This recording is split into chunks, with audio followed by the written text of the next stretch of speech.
So what was the trigger for you? What was the moment where you decided you had to do this?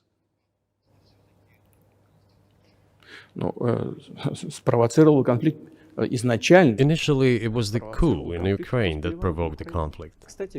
By the way, back then the representatives of 3 European countries, Germany, Poland and France, arrived. They were the guarantors of the signed agreement between the government of Yanukovych and the opposition. They signed it as guarantors.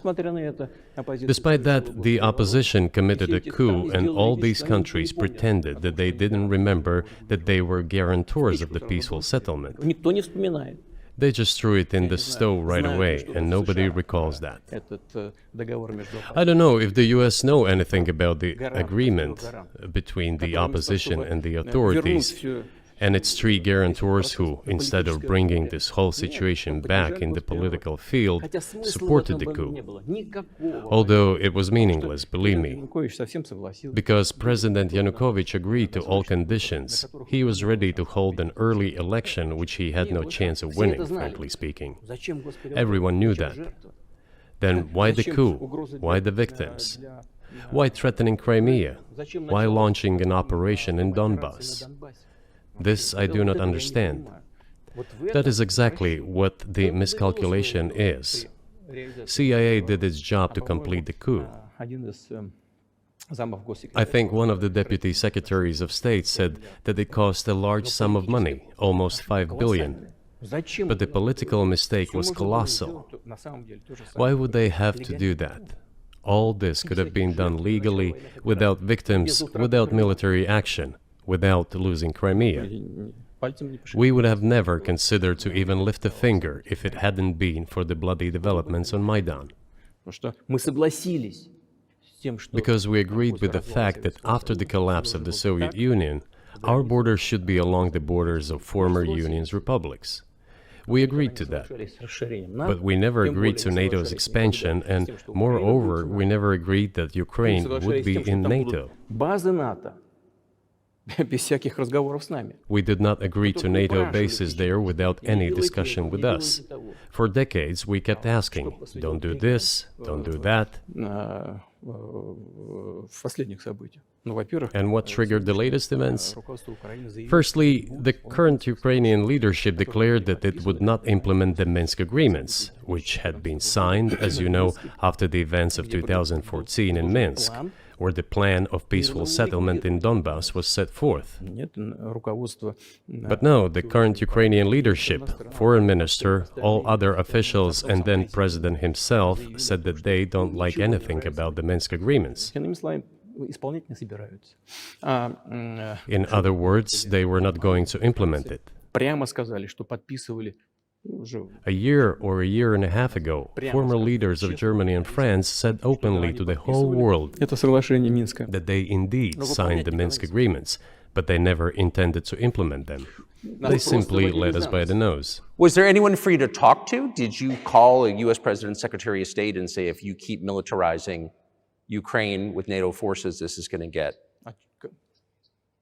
be we're going to act?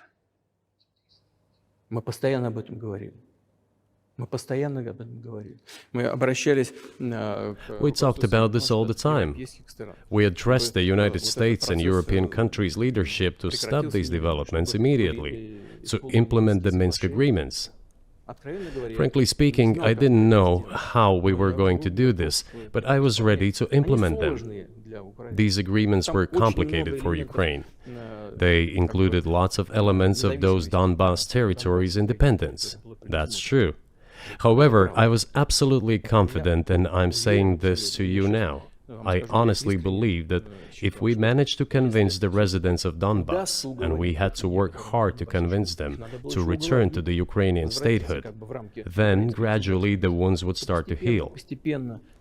When this part of territory reintegrated itself into common social environment, when the pensions and social benefits were paid again, all the pieces would gradually fall into place. No, nobody wanted that. Everybody wanted to resolve the issue by military force only. But we could not let that happen. And the situation got to the point when the Ukrainian side announced, "No, we will not do anything." They also started preparing for military action. It was they who started the war in 2014. Our goal is to stop this war. And we did not start this war in 2022. This is an attempt to stop it. Do you think you've stopped it now? I mean, have you achieved your aims? No, we haven't achieved our aims yet, because one of them is denazification. This means the prohibition of all kinds of neo-Nazi movements. This is one of the problems that we discussed during the negotiation process, which ended in Istanbul early this year.